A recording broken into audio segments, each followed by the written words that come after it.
There is a doctor who wears a red smiling demon mask which covers his whole face. It's a mask you would wear for Halloween, and the managers at the hospital don't really care, because all they care is that the doctors and nurses just do their jobs. So this doctor called Dr. Helrik wears a red demon mask at the hospital, and he treats patients like that all day and night.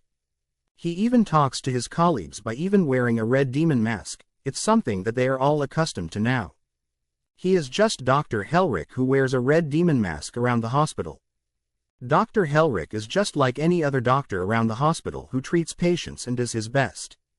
Patients do become wary of his red demon mask, and you can tell that the patients are wondering about the red demon mask. The patients though forget about the red demon mask as they are more worried about their illness. When Dr. Helrik does a good job, patients hug him and they don't care about his red demon mask, but some patients that Dr. Helrik has saved kind of want to see his real face. They want to see the man and the doctor that saved them. Dr. Helrik though doesn't show them his face. There are occasionally some talks among patients, doctors and nurses about what Dr. Helrik looks like. The only time Dr. Helrik ever takes off his red demon mask is when a dying patient is given more bad news and doesn't want to die. Like Mrs. Ulson when she was told that there is nothing else that the doctors can do. She couldn't accept it, and then Dr. Helrik entered the room. He told everyone to get out of Mrs. Ulson's room so that he could talk to her. Everyone was outside and Dr. Helrik had his back to them. Everyone saw Dr. Helrik showing his true face to Mrs. Ulson by taking off his red demon mask.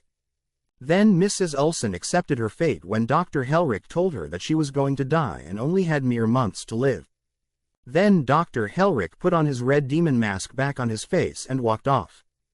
Everybody was puzzled by this, and whenever a patient was having a hard time dealing with bad news, Dr. Helrik would go up to them and take off his red demon mask and retell the bad news all over again, and they will accept. When a patient didn't want a certain surgeon to operate on her, because this surgeon was really bad and had high death counts, Dr. Helrik took off his red mask and told the patient that crap surgeon will operate on him. The patient accepted it. When angry ghosts returned to cause havoc upon the hospital for their failure to keep them alive, Dr. Helrik would simply take off his mask and he would tell the ghosts to accept that they are dead, and they do.